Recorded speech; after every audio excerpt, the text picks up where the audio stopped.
you feeling? Terrified. Why? There's stuff I have never spoke about. It's been a weird couple of weeks for you, hasn't it? You've had this sort of barrage of stuff that's come after a really difficult year for you. Has it been hard for you to suddenly find the headlines so negative? Maybe sometimes it becomes a problem for me, especially over the last couple of years. I've stopped reading everything because I can't cope with it. So it's easier for me to be oblivious to that so I can deal with it.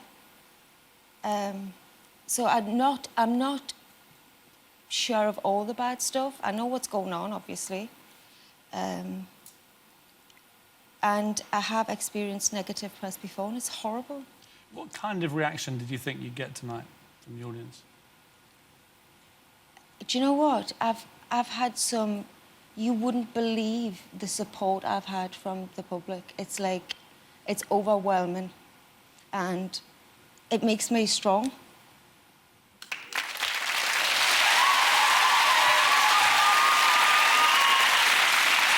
The thing about being on the front pages all the time is that everyone becomes obsessed with how you look, and that's turned you into this massive style icon. But I don't think I'm a style icon. Yes, you are. Not at all. Ladies, is she? Sometimes I just want to rock out in my scruffs and my Uggs, you know? It's like... Your scruffs and your Uggs? Yeah. What are scruffs? You know, like your old tracksuit that feels really comfortable and maybe have a bit of ketchup on there and... Something inside me is dying here. Can you not... I'm sorry. Can we not kill the dream? I'm sorry. I read that you spend £250,000 a year on clothing. And I note no immediate denial. I mean, to me, that just seems so ridiculous. It doesn't even justify an answer. Ridiculous, but is it untrue? So, 200... I mean, I don't know where these people think I find the time to spend £250,000. It takes a pretty long time to spend that amount of money. When I went in your dressing room earlier, there was one of the greatest glam entourages I think I've ever seen. I mean, literally, it was spilling out of every corner. Right. Preparing every tiny molluscule of this... Right. P.S., is that a slight exaggeration? Maybe, maybe. How big is the Cheryl Glam squad? Do you know, it's funny you should say that, because most people I meet say to me I've got the smallest team they know. No, I have.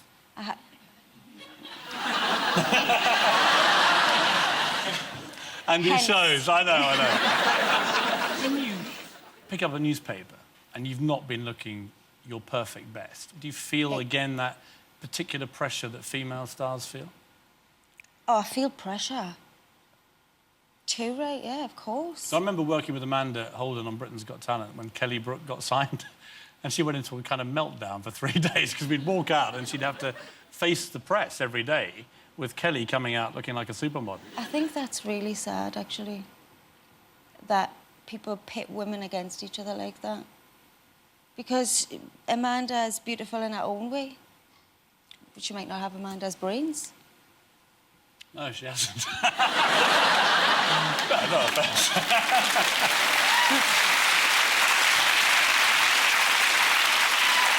Women have a hard time of it because they're compared to each other. It's not always about what shoes you got on or what dress or how much your dress was. That's just irritating. You were once crowned most attractive girl at Gateshead's Metro Centre. Ooh!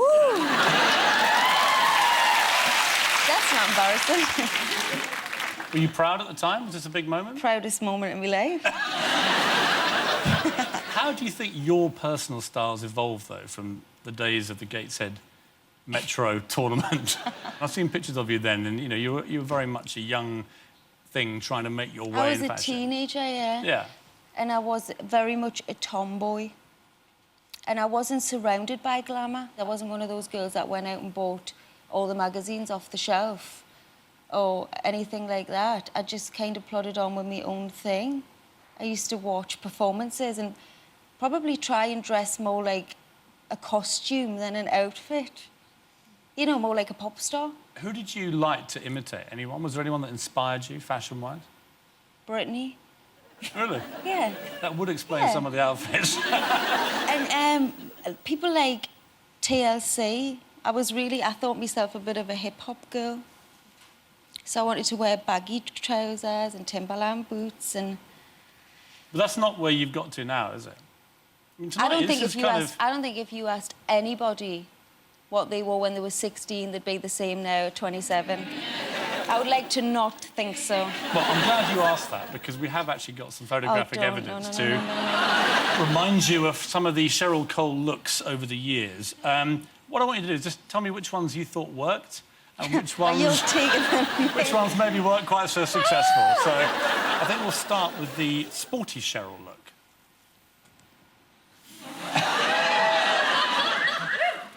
It's coming back around, that one. It's the jumpsuit era. We all wore them. So marks out of 10? 4. Next is the Vicky Pollard, Cheryl. Oh, jeez. What was I thinking? What was I thinking? Marks out of 10? -1.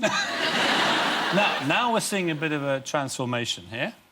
Are we? Now, this is a bit more like it, isn't it?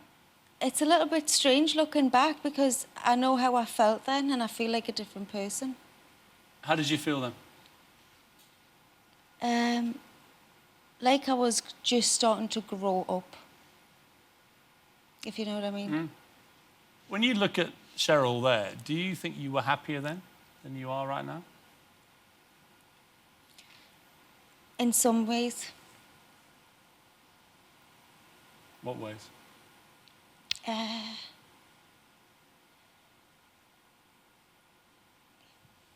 don't know, maybe a little bit freer. Freer?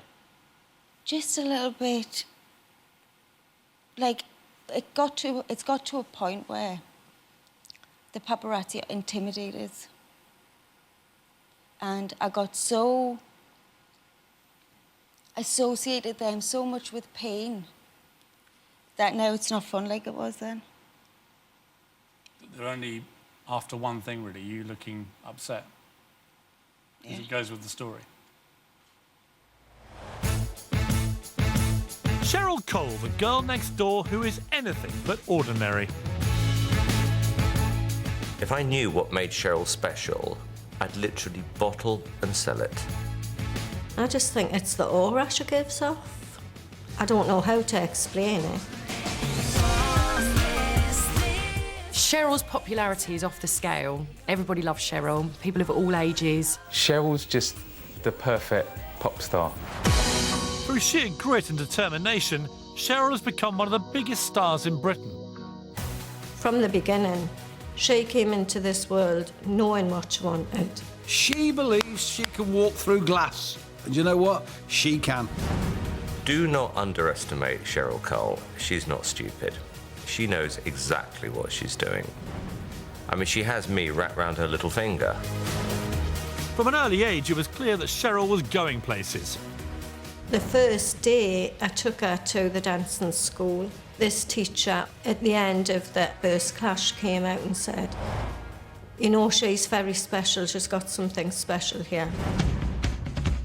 In the last 2 years, the word Cheryl Cole had been mentioned over 18,000 times in British newspapers. Everyone wants a piece of Cheryl. She's huge. And it's no wonder. Not only is she one of Girls Aloud, Britain's biggest girl band, she married and then divorced one of the country's most famous footballers. It's really hard to do normal things like go to the supermarket, you know, go get petrol, go get, you know, a bottle of milk. On average, there are 25 different stories written about her every day. I saw Cheryl's collapsed, and I just thought, another story, another rumour. And it wasn't until I got the call that I was like, whoa. But how many of the things we read about Cheryl can we actually believe? There's a lot written that is so untrue. It's just so fabricated. Things have been made up about her all the time in the press, and the amount of attention that she gets is out of control. All attention for Cheryl Cole is good attention. She don't care. As long as she's in the headlines, it don't matter what they're saying. Is Pete Waterman right? Couldn't be more wrong. Because it's not a soap opera, it's my life. What are the most hurtful things you've had to read about yourself? In the past, everything used to get to us. Everything. Because it's hard, because people don't really know you. They know what they're being given and the information they're being fed, that's it. It's all they know. So they develop their own perception of who you are, who you must be because of what they read. So it's frustrating because you want to say, no, do you know, I'm not like that. And if I was reading that, I wouldn't like me. I mean, all this stuff with Gamu, the X Factor contestant, Yeah. has turned you from kind of, you know, Mother Teresa to Cruella de Vil. Do you regret not putting Gamu through to your final choice? It's one of those things where when you're sat there for those 2 days, bearing in mind I hadn't been to boot camp or I hadn't experienced any of that. All I had was the tape and the girl that was in front of us there and then. And it's a lot more than just hearing somebody sing. I have to take these girls and put them on a TV show and create something week on, week out. And that's what I'm looking at, and I'm looking for a twinkle in their eye, or I'm looking for an instinct I feel when I'm with them. You make decisions, and I thought I made the right decision. And I trust that decision, and I believe in my decision, so it's difficult because I also understand that everybody's got an opinion. Some people tried to suggest that you were being racist. I can't even justify that with an answer. I mean, it's just ridiculous. I can't. It's ridiculous. Is it hurtful when people do that? Or can you now somehow block it out? I can now somehow block it out because things have become so stupid. But when you need a kicking, you need a kicking, and if sometimes I make a wrong choice or it doesn't go with the grain, then I'll put my hands up and say, okay. How did you feel on a human level to Gamu, given that she's very young? Awful, awful, awful. Have you spoken to her since? I can't. I don't know what to say. What am I supposed to say? By the way, I'm sorry I didn't take you any further. And I'm sorry now that you're